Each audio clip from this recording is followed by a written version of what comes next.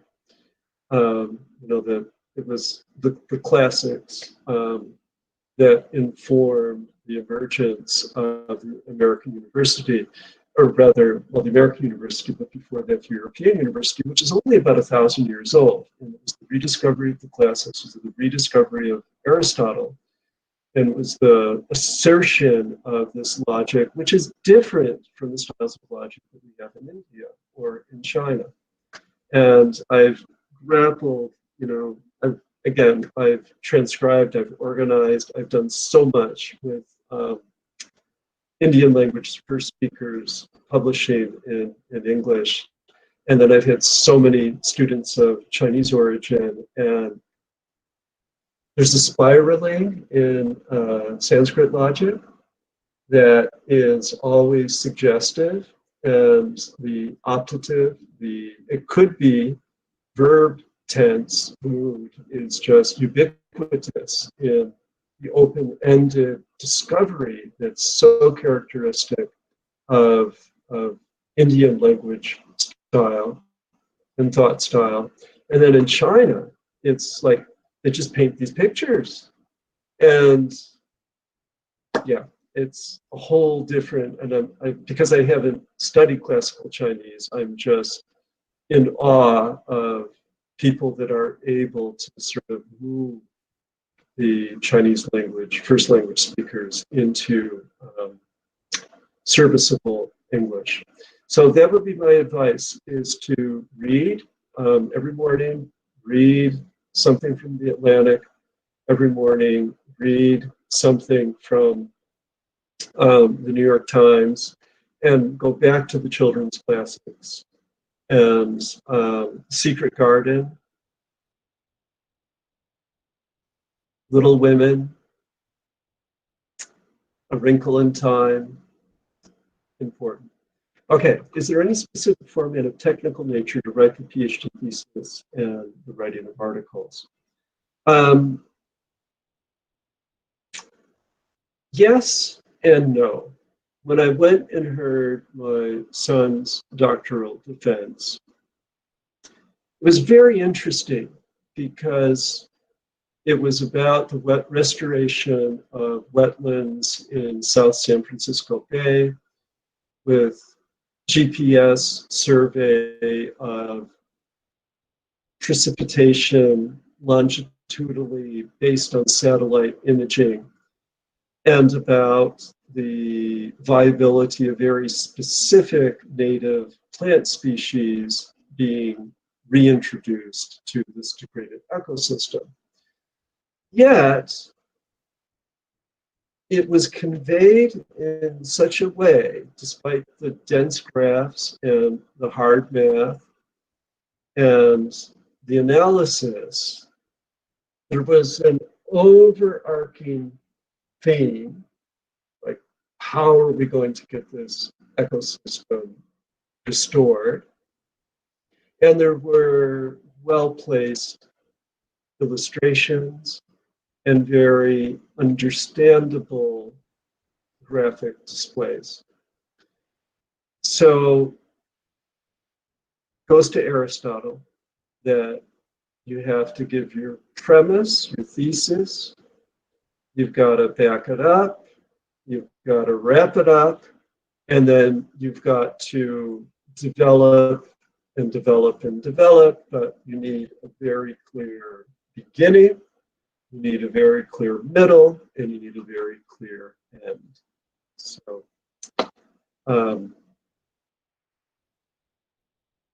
okay, so Dr. Usha Neklapuri is interested in the ecological prospects book. SUNY Press, State University Press. Yes. One more question, Dr. Chapter, from the conference room. Hello, sir. Yes. Dr. Chapel, one more question is from the conference room. Yes.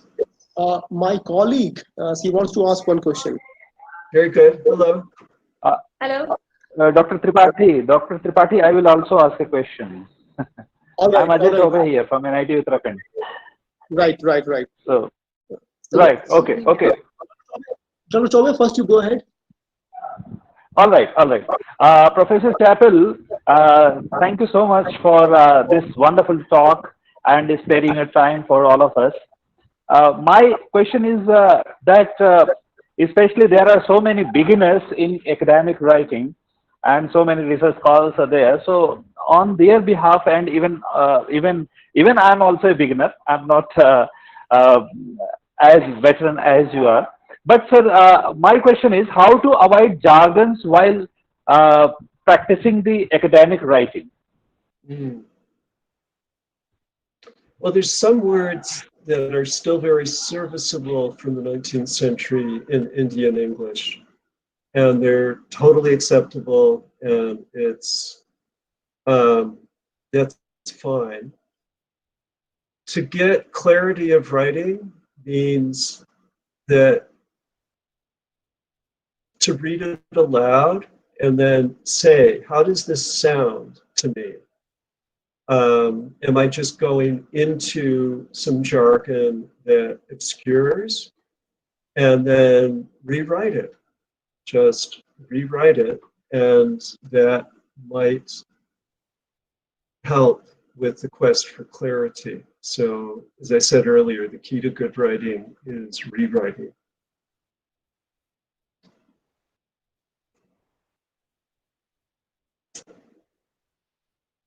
And a question came in. Thank you, Share sir. the name. Yes. Well, Sir, I wanted to ask a question from you. I'm a scholar of, I'm working in retelling of myths. So it is my great, pleasure to talk to you about this because I'm often confused with this thing. I wanted to know about the responsibility of an author while he is dealing with retelling of myth. If Miss Diba Karuni or Iravati Karve, they have dealt with the myth in a very, they have changed the very fabric of the myth upside down, inside out.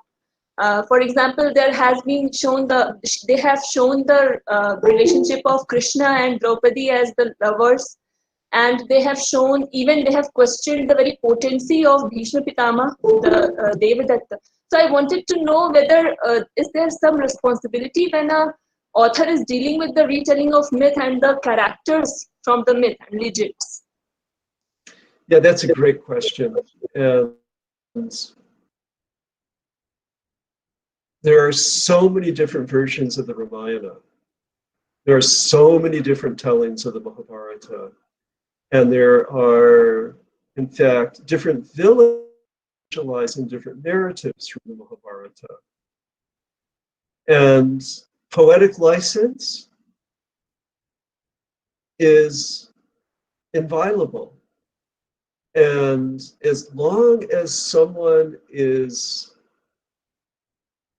clearly delineating that there's a creative process going on here, then I think that's okay. And if it's provocative, perhaps even the better. But that one retelling, and I actually quote it in here, of the story of Karna, which is in the telling that Shivaji Sawant did. And it's just such an incredible imaginative variation of the whole life story of Karna, who is one of my very favorite figures from the Mahabharata. But it's called Mrityunjaya, the Death Conqueror, the story of Karna. And it was written in Marathi and then translated into English. And if you were a purist, you'd say, well, that never happened. But what he's doing is just doing something additional. And this has always been the case with the Mahabharata. You go to Indonesia, and the people of Indonesia, they're Muslim. Names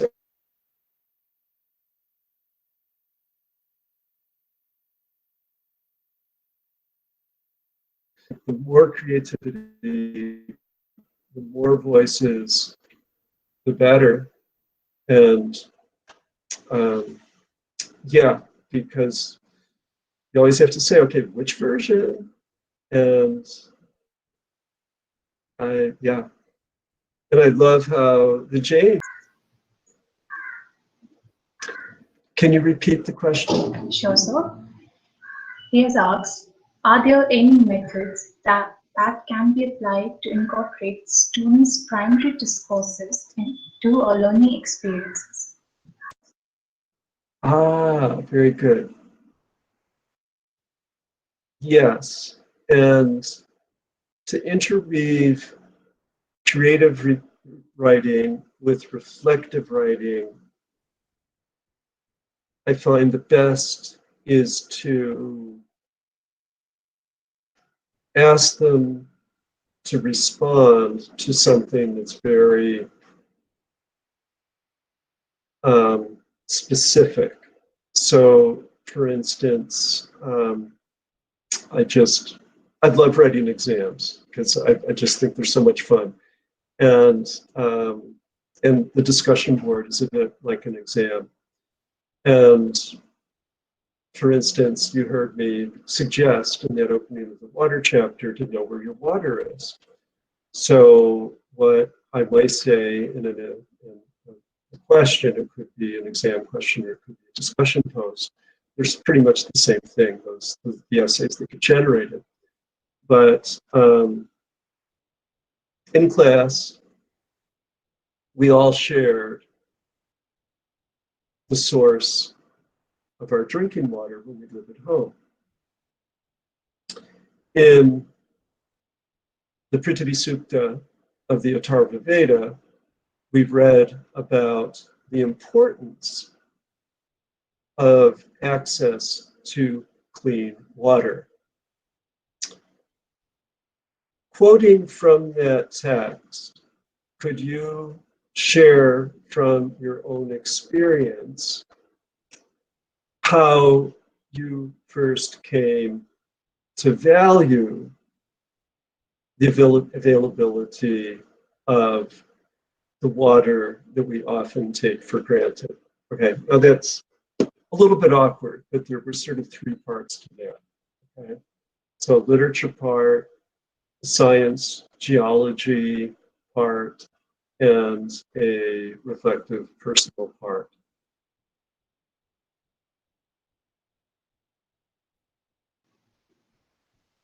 Thank you, sir. So there's one more question that has been asked. So actually, this is a question which every writer deals with in his own levels, because we write our ideas, we write our emotions sometimes, we write everything that we think we should write. Okay? So now we all know that a perfect title and a good title for writing, be it any kind of writing, is very important. So to make that writing looks like what it is, to convey what that particular writing means. So the question is like, how to frame a perfect title to any article or any piece of writing that a particular writer writes. Yeah, this is like the question about the first sentence or the first paragraph. And quite often when I write, I will have a blank screen, or it used to be a blank piece of paper. And I'll just start writing. It's almost like automatic writing. And that's an exercise that many writing teachers give is, okay, put your pen to the paper, do not lift it, just keep writing. And then from that will emerge some ideas, some images, some direction, and maybe even starting with some fragments or even just an outline. And then fill it in. And then what I find that my most important writing process is elsewhere. It's not when I'm at the keyboard or even with pen and paper. It's when the ideas are just percolating. And then eventually a title will come, but quite often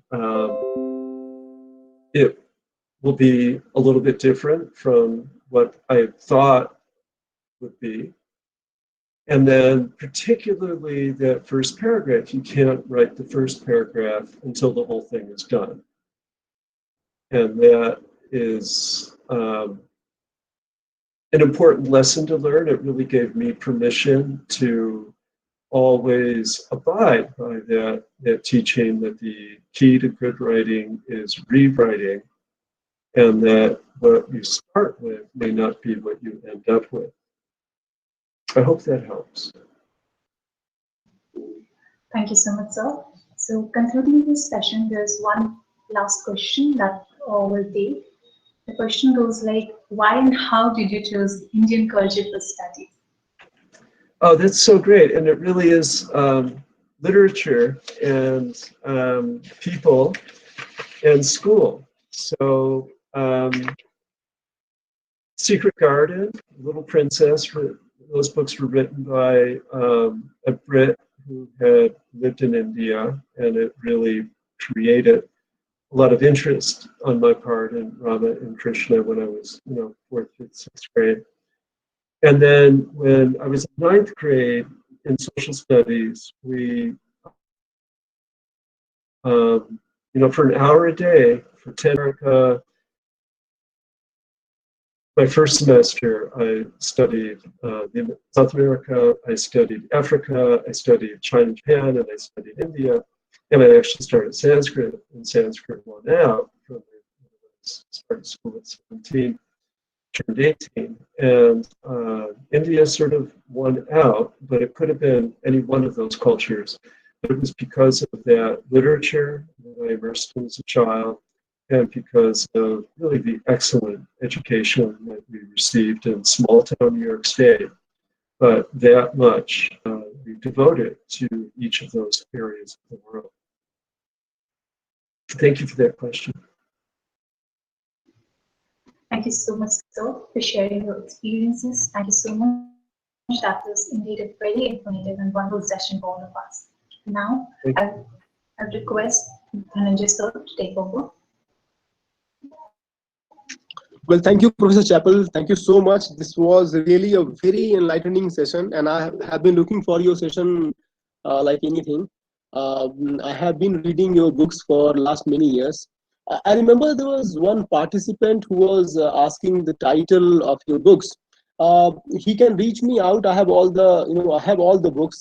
In fact, not only the books, I have even the papers written by Professor Chapple. So I would love to extend all those material to you. Whoever that gentleman was, you please mail me. I will share everything with you. And even I will share the email of Professor Chapple. You can reach out to him directly. And thank you, Professor Chapple. Thank you so much for your talk. We look forward to, I always personally look forward to listen to you again in future. And it has been a great reading. I have been reading your papers, the books. It has been a great experience, and I hope you'll keep on writing about India and Hinduism and keep on enlightening us. Thank you so much, sir. I also want to thank you. I have very fond memories of time in Sikkim, and one of my early childhood memories was reading the story of Hope Cook, who was your queen. Thank you, sir. And such a beautiful place. Thank you so much, sir. Thank you. Thank you. We have the next speaker with us. He has already joined.